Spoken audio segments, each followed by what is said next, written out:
Здравствуйте, дорогие друзья! Сегодня речь пойдет о неких несоответствиях.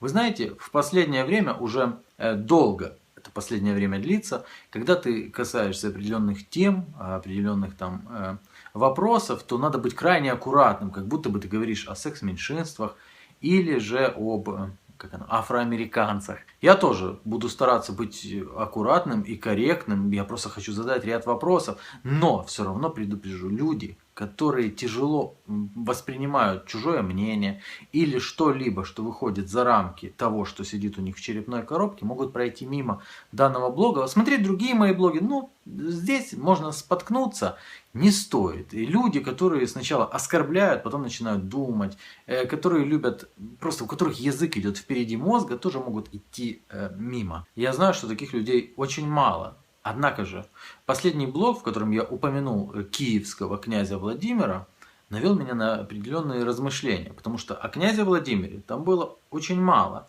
а вот комментариев именно о князе Владимире очень много. С другой стороны, я вижу, что по лайкам и дизлайкам, что приблизительно 10% людей немножко расстроились, когда услышали то, что я сказал. И читая комментарии, а я читаю комментарии без сомнения, я понял, что у ряда людей есть определенное мнение, которое не укладывается в мое понимание здравого смысла. Итак, крайне часто я слышу о том, что мы один народ. Я считаю, что есть русские, есть украинцы, что это два народа. Извините, таково мое мнение. Но русские друзья мне постоянно доказывают, что нет, это один народ. Мы одно целое, один народ. И я говорю, хорошо, хорошо, это ваше мнение, я его уважаю, никогда не позволю себе оскорблять кого-то за его мнение. Это ваше мнение, живите с ним. Хорошо, я его принимаю. Но почему? Когда касается дела того, что Киев, допустим, был сначала, а потом появилась Москва, это просто объективная реальность. Сразу же начинаются попытки унизить людей, которые имеют отношение к Киеву-украинцев. И вот этого уже я понять не могу. Хорошо, назывались не украинцами.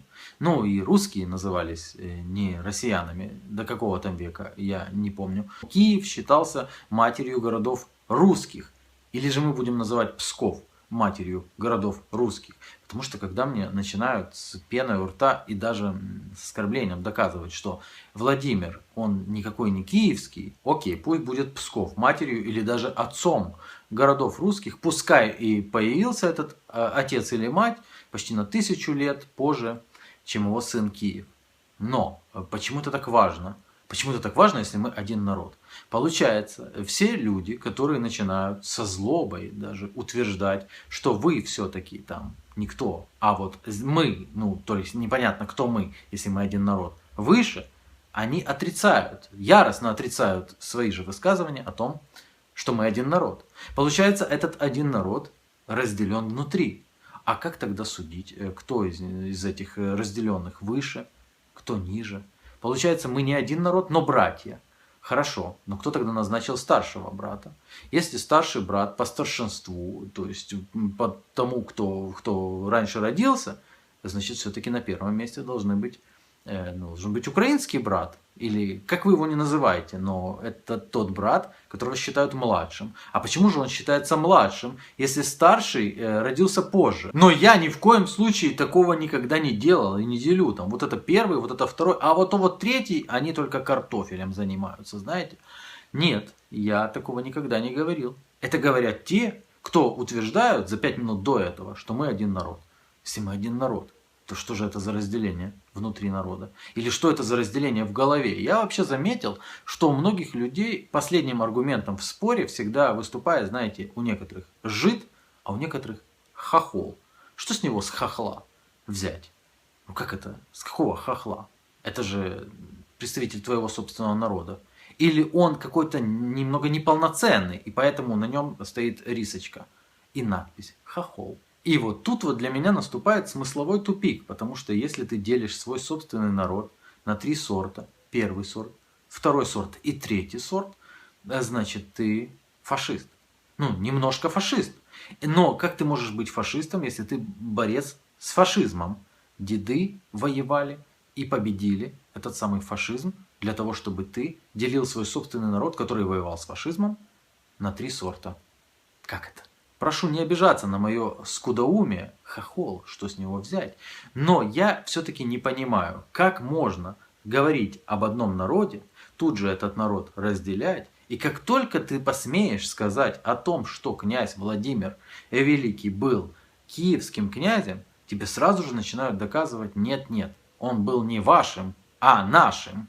Каким таким нашим, если мы один народ? Этот вопрос начал волновать меня не вчера, ни в коем случае не вчера и не позавчера. Он меня волнует очень давно, потому что когда я смотрю на споры людей, я вижу скатывание в этот шовинизм. Мое личное мнение, а это мой личный блог, что давно уже нам пора понять, что множество проблем, которые появились за последние годы, появились не на ровном месте, а появились вследствие шовинизма.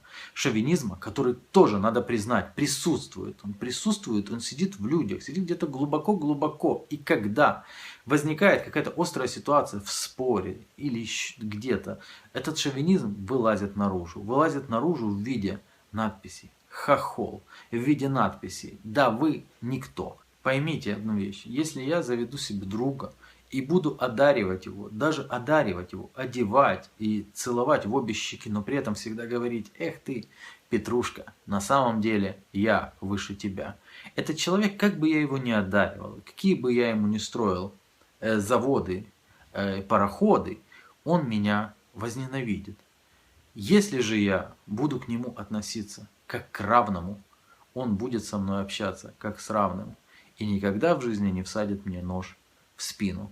Я думаю, что очень многим людям, которые считают себя внутри выше кого-либо, надо подойти к зеркалу внимательно, вдумчиво на себя посмотреть и принять, как бы это ни было грустно, что ты такой же или где-то хуже. Самое главное, мне кажется, это лично мое мнение, и я могу, конечно, ошибаться, но мне кажется, что если ты заявляешь, что ты с кем-то один народ, то не надо в следующем предложении заявлять, что князь Владимир не ваш, а наш. Мы же один народ. Я знаю аргументы наперед. Я слышал о том, что вот говорят, что даже самого названия Украины не было. И может быть эти люди правы, да, многих названий не было когда-то. И я даже больше скажу, мне гимн даже не нравится. Мне кажется, он абсолютно пессимистически не соответствует даже самому понятию гимна. Гимн должен надыхати тебе, знаете, как по-украински, вдохновлять.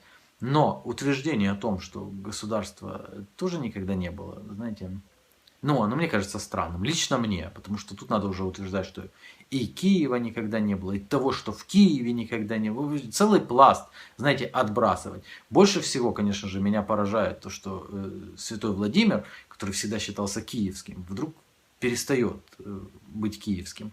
Это, ну, это очень подозрительно даже как-то. Я еще раз прошу извинения, я очень не хочу, чтобы мой блог вызвал у кого-то негативные эмоции или затронул струны чьей-то тонкой душевной организации, но это вопросы, которые меня волнуют. Это вопросы, которые меня давно интересуют. Я не могу понять, как можно разделяться внутри себя, как можно разделяться внутри своей собственной головы, как можно вот здесь вот быть антифашистом, а вот здесь вот быть практически фашистом. Я не могу понять, как можно бороться с шовинизмом одним и исповедовать шовинизм другой.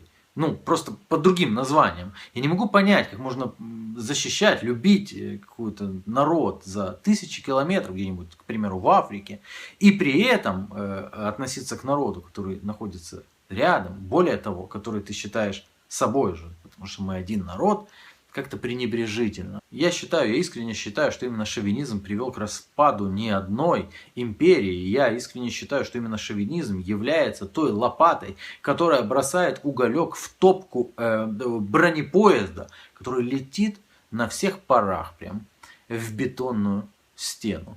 Этот шовинизм надо выбрасывать. Выбрасывать из головы, выбрасывать из своих утверждений, выбрасывать эту снисходительность по отношению к другим народам. Потому что в итоге можно остаться, знаете, как говорят, одному на льдине. Это лично мое мнение. И я с уважением отношусь к любым народам.